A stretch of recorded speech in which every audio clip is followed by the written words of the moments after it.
The Spiritual Path of Boxing, by David Rousseau. Spiritual hook opening passage. Before the first punch is thrown, before the bell rings, there is silence. In that silence, you meet yourself. Not the version shaped by the world, not the identity you perform, but the one beneath the noise. Boxing is not merely a sport of fists. It is a mirror. Every jab reveals your intention. Every slip reveals your awareness. Every round reveals your entrance not just of the body, but of the spirit. You do not step into the ring to defeat another. You step in to face the only opponent who has ever truly stood in your way, yourself. Introduction.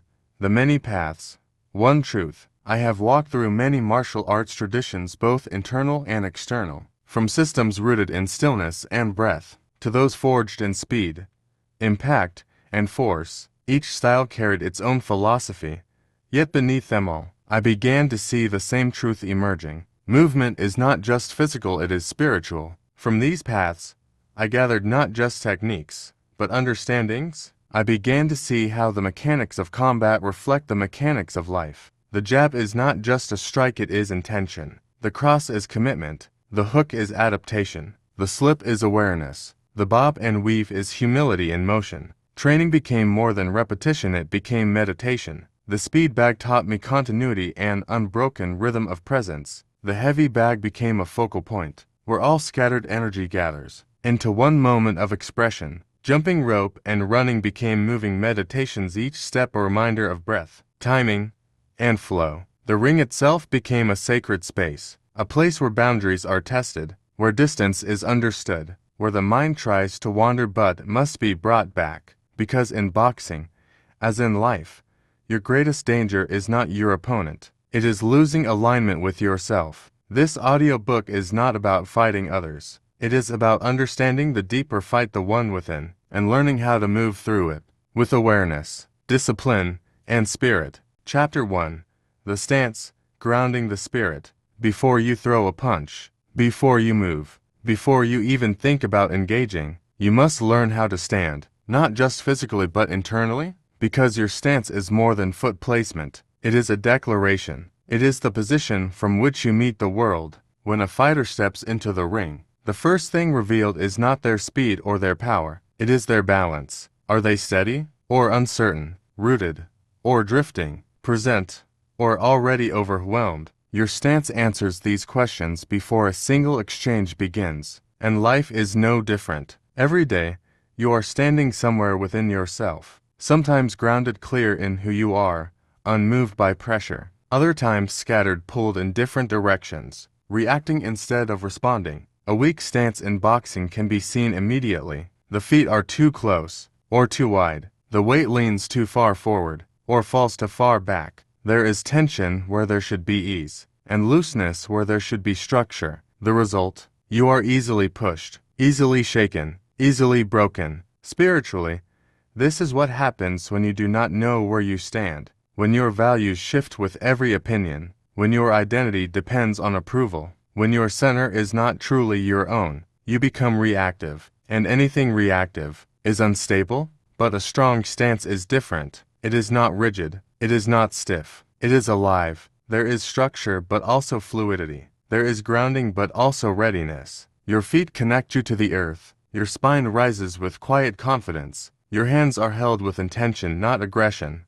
Not fear, just awareness. You are not reaching. You are not retreating. You are here, fully. In boxing, this kind of stance allows everything else to function. Your punches carry power because they are supported. Your defense becomes effortless because you are already in position. Your movement becomes efficient because you are not correcting yourself with every step. And spiritually, it is the same. When you are grounded within yourself, you do not chase validation. You do not crumble under pressure. You do not lose yourself in chaos. You move with intention. But understand this: your stance is not something you find once and keep forever. It must be returned to, again, and again, and again. Fatigue will test it. Emotion will shake it. Fear will try to pull you out of it. And in those moments, the question is simple. Can you come back? Can you feel your feet? Slow your breath. Realign your center. Can you stand, even when everything in you wants to collapse or run?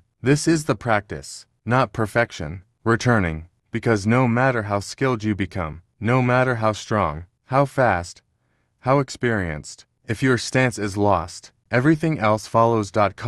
So, before you learn to strike, before you learn to defend, before you try to master anything outside of you, learn to stand, ground your body, quiet your mind, feel where you are, and from that place, begin. Chapter 2. The Jab.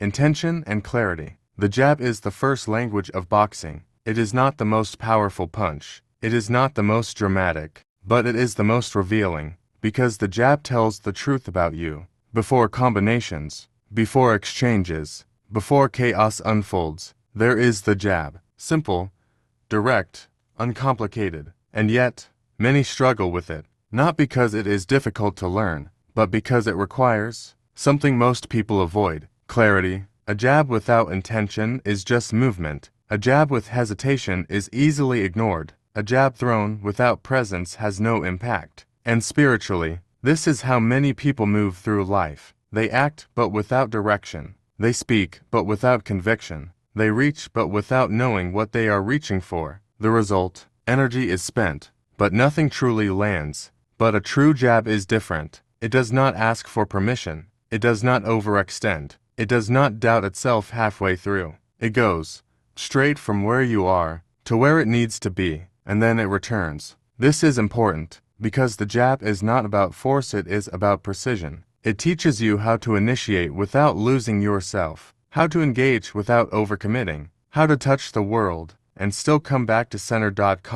In the ring, the jab establishes distance. It measures space. It disrupts rhythm. It creates openings. But none of that happens if the jab is unclear. If your mind is scattered, your jab will show it. If your focus drifts, your jab will reveal it. If you hesitate, even slightly, your opponent will feel it. And life responds the same way. Unclear intention creates weak results. Mixed signals create confusion. Hesitation invites resistance. But when your intention is clear, even the simplest action carries weight. A single word can shift a conversation. A small decision can change direction. A quiet step forward can open a path that was not there before. This is the power of the jab, not overwhelming force, but undeniable clarity. Yet clarity requires presence. You cannot throw a true jab while your mind is somewhere else. You cannot act with intention while divided within yourself. So the practice becomes deeper than technique. It becomes awareness. Before you act, ask yourself, is this clear? Is this necessary? Is this aligned? And when the answer is yes, do not hesitate. Extend, fully, directly, without apology. Then return, because just like in boxing, overreaching in life leaves you exposed. The jab teaches balance in action. Engage, but do not lose your center. Express, but do not scatter your energy. Move forward, but remain grounded. And over time, something begins to change. You stop acting out of impulse and start moving with intention. You stop reacting to everything and start choosing your moments. You stop forcing outcomes and start creating them one clear action at a time. So, do not overlook the jab. Do not dismiss it because it seems small. Master it, refine it, return to it. Because in both boxing and in life, the one who controls the jab controls the rhythm, and the one who controls the rhythm controls the experience. Chapter 3. The Cross, Commitment and Truth. If the jab is intention, the cross is commitment. It is the moment where thought becomes action, fully realized, fully expressed. Unlike the jab, the cross does not test. It does not measure. It does not ask. It declares. When a cross is thrown correctly, it is not just the arm that moves. It is the ground beneath you, the rotation of your hips, the alignment of your spine, the release of your breath, all working together as one unified force. Nothing is held back, and that is why it carries power, because power is not created through effort alone. It is created through alignment. In boxing, a weak cross is easy to recognize. The arm goes out, but the body does not follow. The movement is disconnected. There is force, but no foundation behind it. It looks like commitment, but it isn't. And spiritually, this is how many people live. They say they want something. They move toward it. They even struggle for it. But part of them is always holding back. Doubt lingers. Fear whispers, escape remains an option, so their actions are divided, and divided effort creates limited results. A true cross cannot be thrown halfway. If you hesitate in the middle of it, you lose both power and position. You become exposed, off balance, vulnerable. This is the risk of commitment. To fully act is to fully reveal yourself. Your intention becomes visible. Your direction becomes clear. There is no hiding inside a true cross, and this is why many avoid it. Because commitment removes illusion. It answers the question, do you truly stand behind what you say? When you throw a real cross in the ring, or in life, you are no longer testing possibilities. You are choosing, and choice carries consequence. You may land, you may miss, you may be countered, but regardless of outcome, you will know one thing: you did not hold back, and there is a kind of truth in that which cannot be taken from you, because the cross teaches more than power. It teaches integrity, to align your thoughts, your body, and your action into one direction. This is rare. Most people are fragmented, thinking one thing, feeling another, doing something else entirely. But when alignment happens, there is no confusion. Your movement becomes direct, your energy becomes focused, your presence becomes undeniable, and even if the result is not what you expected, there is no regret in full commitment, only learning, only refinement, only growth. But understand this: the cross must also return. Just like the jab, it cannot remain extended. To overcome it without awareness is to lose balance. To give everything without the ability to recover is to leave yourself open. So the lesson deepens. Commit fully, but do not lose yourself in the act. Express completely, then return to center. Because true mastery is not just in giving your all, it is in giving your all, and remaining grounded enough to continue. In time, the cross becomes more than a punch. It becomes a way of moving through life. When you speak, you mean it. When you choose, you stand by it.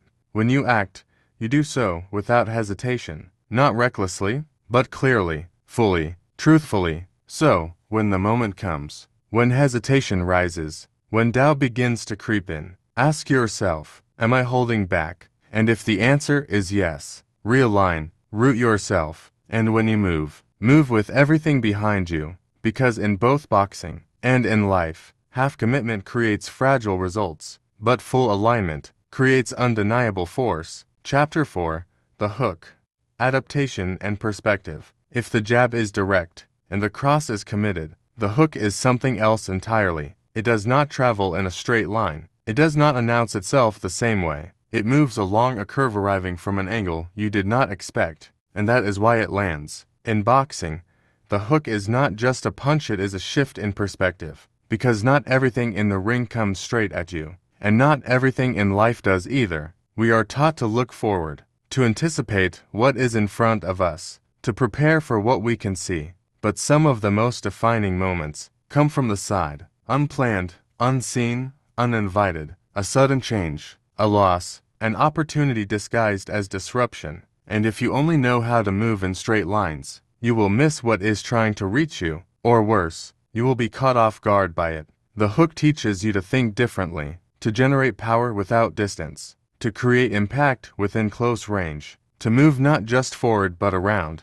It requires rotation, timing, awareness of position. To wide hand it becomes obvious. To tight hand it loses its force. There is a balance, a feeling, an understanding that cannot be forced, only developed. Spiritually, this is the art of adaptation. To adjust without losing yourself. To change direction without losing purpose. To respond to life as it is, not as you expected it to be. Because life rarely follows a straight path. Plans shift, people change, situations evolve without warning. And in those moments, rigid thinking breaks. Expectation becomes frustration. Control becomes tension. Resistance becomes suffering. But the hook offers another way. Instead of meeting force with force, you meet it with angle. You step slightly off center. You rotate your perspective. You find a new opening where none seem to exist. This is not avoidance. It is intelligence. In the ring, a well-placed hook often comes after something else. A jab creates space.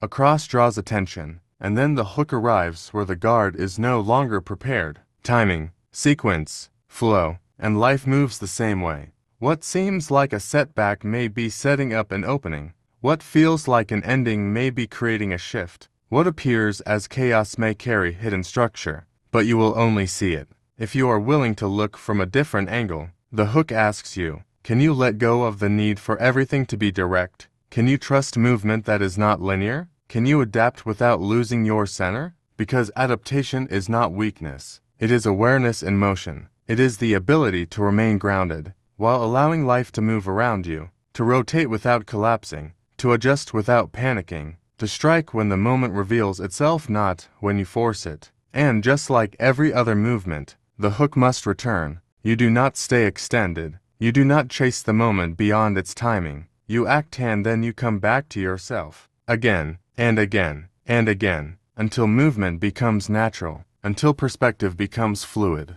until adaptation becomes instinct. So, when life bends, when things do not go as planned, when the path in front of you disappears, do not freeze. Do not force a straight line where none exists. Shift, turn, see differently, and move with what is there, because in both boxing and in life, the one who can only move forward is limited, but the one who can adjust, who can change angles, who can see beyond the obvious, becomes impossible to predict and impossible to stop. Chapter 5. Defense, Awareness and Presence. Most people come to boxing to learn how to hit. Few come to learn how to see. But defense is where awareness lives. Slipping, bobbing, weaving, these are not acts of avoidance. They are acts of presence. Because true defense is not about running from what is coming. It is about understanding it so clearly, so calmly that you no longer need to fear it. In the ring, a beginner reacts late.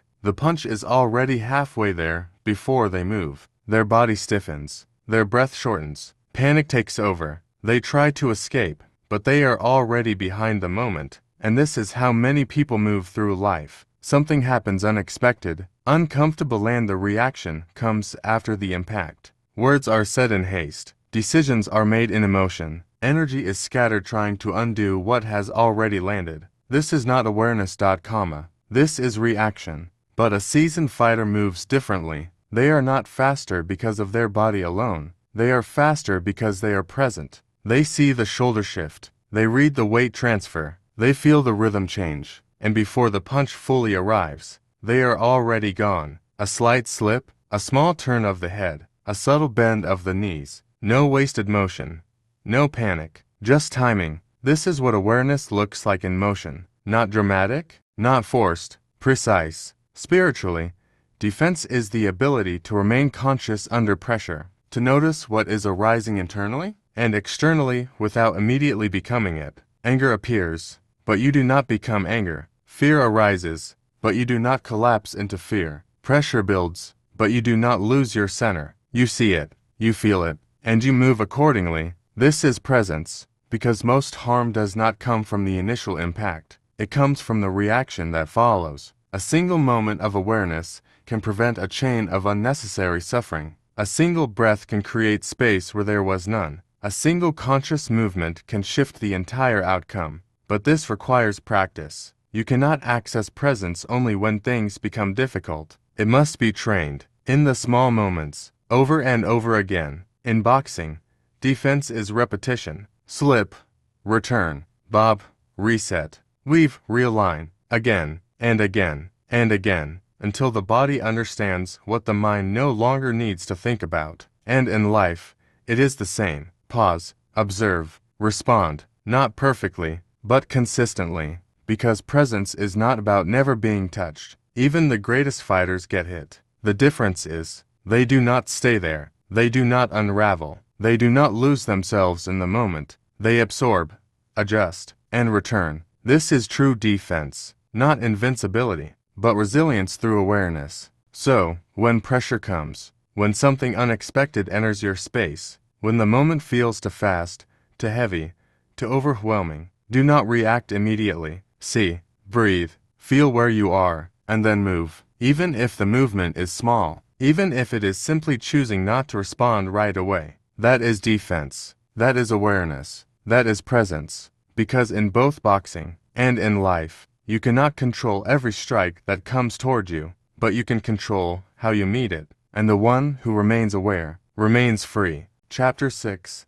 The Bag Work, Meditation in Motion. The bag waits, silent, solid, unyielding, and yet it is alive. Every time you strike it, every time you hit, it responds not with judgment, not with praise, but with truth. The speed bag dances. It calls for rhythm, continuity, presence, a mind that does not wander, because if it does, the pattern breaks. One lost beat, and the flow is gone. Spiritually, it teaches the rhythm of life, the cycles of breath, the ebb and flow of thought, the pulse of action and rest. You cannot rush it. You cannot force it. You must meet it where it is. The heavy bag is different, solid, resistant, demanding.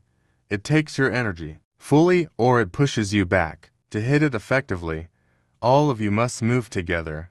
Body, breath, and intention. Nothing is wasted, nothing half-hearted. It teaches focus, single-pointed focus, the kind that allows scattered energy to gather, so that one moment, one strike carries your entire presence. In life, this is how challenges are faced, by bringing everything to bear at the right moment, without distraction, without hesitation. Skipping rope and running expand the lesson. They teach flow, movement without interruption, coordination, timing, breath, awareness of your body in space. These are not mere drills, they are moving meditations. Each step a reaffirmation.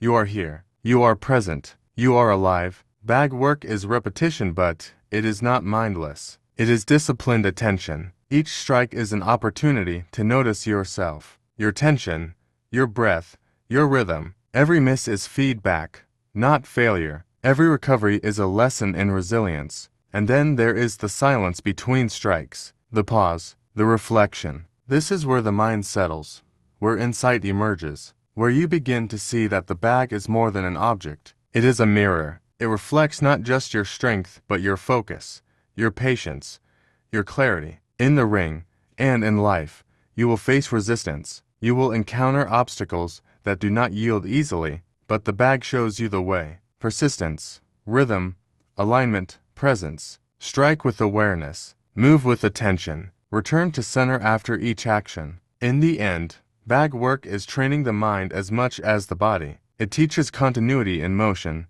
focus under pressure, and presence through repetition. It is a practice of discipline, of patience, of awareness. And slowly, imperceptibly, the lessons carry beyond the gym. You begin to live with rhythm. You begin to act with focus. You begin to move through life as if every step, every breath, every moment is part of a continuous meditation, because the bag is patient. It does not rush. It does not judge. It simply waits for you to show up fully, and when you do, you learn to meet yourself fully as well. Chapter 7.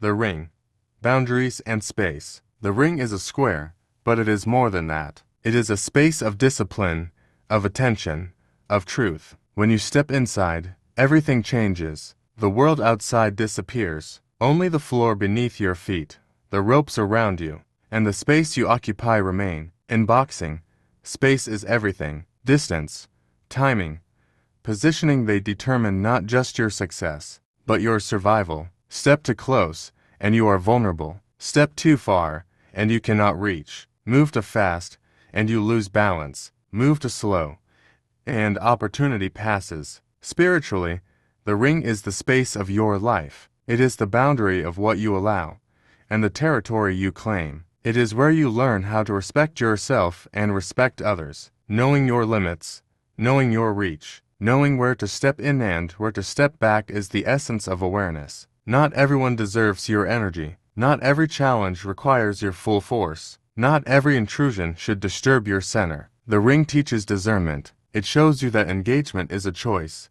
and withdrawal is not weakness, it is wisdom. Inside the ropes, you are forced to confront yourself. How you hold your space reveals your confidence, your presence, your discipline. It reveals how much you trust yourself, and how much you are influenced by what surrounds you. And boundaries are not static. They shift with movement, with pressure, with circumstance. You cannot rigidly hold a line and expect to survive. You must feel it, adjust it, own it. The ring is a living metaphor. Your space is sacred, but it is not immovable. Flexibility and awareness must coexist. Every step, every pivot, every glance across the ring is a lesson in presence. You cannot react from a place of distraction. You must see clearly, sense distance, understand timing, anticipate motion, and yet, you cannot control everything. Life, like an opponent, moves unpredictably. The lesson of the ring is simple, and yet profound. Stand where you belong, protect your center, respect your boundaries, honor the space of others, move with clarity, presence, and grace. Step in, step back, step aside. Do not allow yourself to be pushed off your center, and do not overextend beyond what you can sustain. The ring is not just a training ground for punches, it is a training ground for life. Here you learn to maintain balance between engagement and retreat, between giving and protecting, between action and stillness. And when you leave the ring, the lessons remain, your boundaries become clearer, your space becomes respected, your presence becomes felt, because life, like the ring, is measured not by the battles you fight, but by how wisely you occupy your space. Chapter 8. The Opponent, Illusion and Reality. When you first step into the ring, your eyes lock on your opponent. Big, strong, aggressive, threatening. Your heart races, your mind spins. You think the danger is external. You think the fight is about them. And yet, the deeper truth waits quietly. The real opponent is rarely the one standing across from you. It is what arises within: fear, doubt, anger, pride. The stories you tell yourself about what is possible or impossible. In boxing, a giant can be defeated by someone smaller who is calm, aware, and present, and a seemingly weak fighter can overwhelm someone stronger simply by staying aligned and disciplined. Strength alone does not decide the outcome. Awareness does, presence does, truth does. Spiritually, life works the same way. We encounter people, challenges, circumstances that appear insurmountable, but often, the real test is not in them, it is in how we meet them. The ego whispers, "They are too strong. You cannot handle this. You must fight or flee." And we believe it. We react, we resist, we panic. The opponent is a mirror. They reflect what is unresolved inside. They show where we are scattered. They expose our attachments, our illusions, our unexamined fears. Some hits will land not because you were weak, but because the mind allowed the illusion to dominate. Some victories will come not because the challenge was small, but because your clarity was stronger than your doubt. And this is the lesson: discernment. See what is real. See what is projection. See what is fear masquerading as threat. See what is ego trying to dominate the moment. And respond, not react. Your greatest power in the ring and in life is the ability to perceive clearly, to separate illusion from reality, to engage only where engagement is necessary, to remain centered even when everything seems chaotic. The opponent may swing, but you decide how to meet it. The opponent may roar, but you choose whether to react or stay grounded. Not every punch is yours to block. Not every threat is yours to face, but every moment is yours to witness. Every thought, every impulse, every emotion is yours to observe and choose how it shapes you. So look carefully, assess, listen, wait, move with awareness. Because the fight is not about defeating someone else. It is about seeing clearly, seeing the illusions, the distractions, the fears, and meeting reality with presence, courage, and truth. And when you do, even the fiercest opponent becomes a teacher. Even the hardest strike becomes insight. Even the chaos becomes clarity. The opponent exists to remind you the greatest battle is always within, and when that battle is faced, everything else is secondary. Chapter 9. Taking hits. Resilience and return. You will get hit. There is no way around it. No amount of preparation, no skill, no foresight will prevent the moment when impact finds you. In the ring, a punch lands, and the body shudders. The air is knocked out. Balance is broken. For a second, the world tilts, and instinct whispers, retreat, protect yourself, run. And life is no different. Struggle arrives without warning. Loss, disappointment, betrayal, failure, they all strike. And like a boxer on the receiving end, we flinch, resist, and sometimes collapse under the force. But the deeper lesson is not in avoiding the hit. It is in how you respond afterward, because a hit is not a verdict. A fall is not the end. Pain is not a permanent mark on your essence. The spiritual act is in the return, to rise after being knocked down, to regain alignment, to breathe, to center, to step back into the rhythm of life with clarity intact. And sometimes,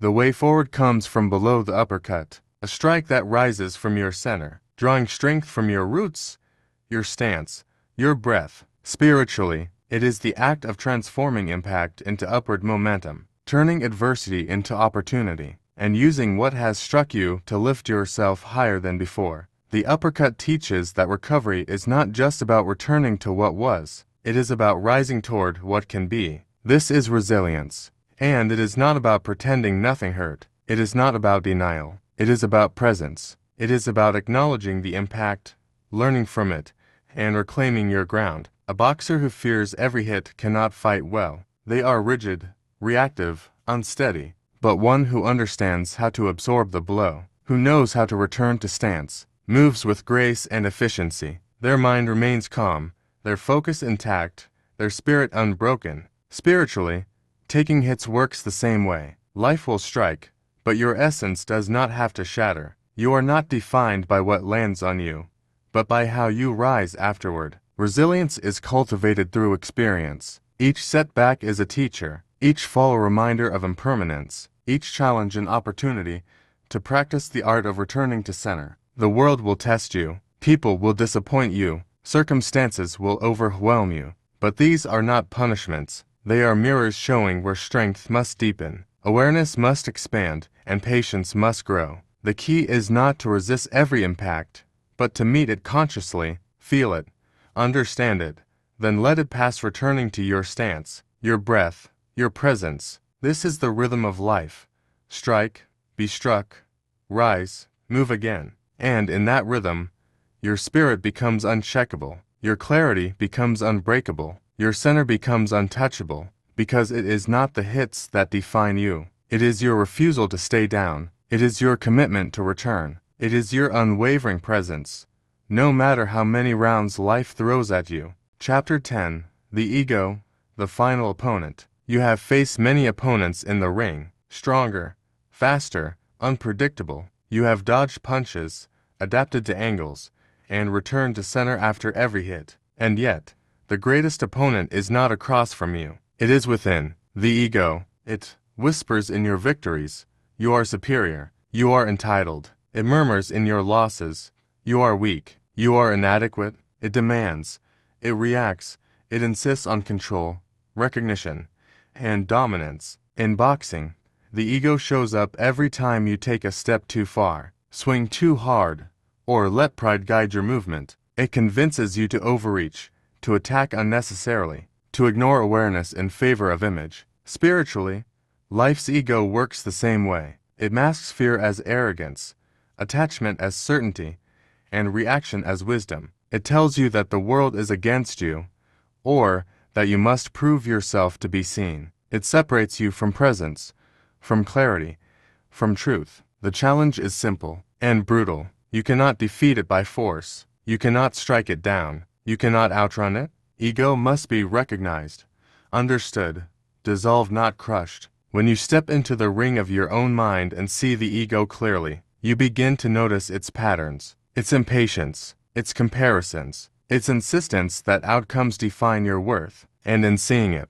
you stop feeding it, you stop reacting, you stop proving, you stop chasing shadows. True mastery is not in dominating others, it is in mastering yourself. The ego fights for control, but you already have everything you need. Your awareness, your breath, your presence, they are untouched by pride, untouched by fear, untouched by approval or rejection. So the work is subtle, it is patient, it is quiet. Observe when the ego rises, step aside when it demands action. Return to your stance, your breath, your center. Align your intention with truth, not image. Act from presence, not from reaction. And gradually, the ego begins to fade, not in force, but in irrelevance. Its hold weakens. Its voice becomes a whisper instead of a roar. Its illusions are exposed as just that, illusions. What remains is clarity, presence, freedom, and in that space, life becomes simple. You move,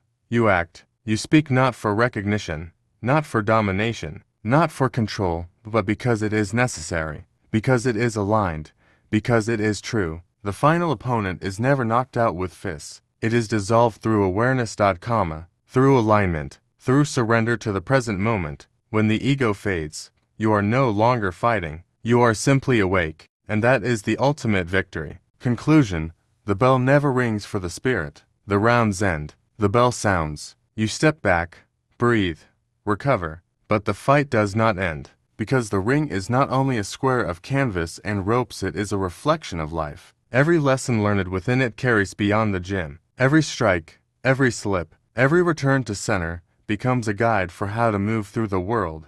Between rounds, you rest, you reflect, you adjust, you remember who you are, and in life, you must do the same. Pause, breathe, recover.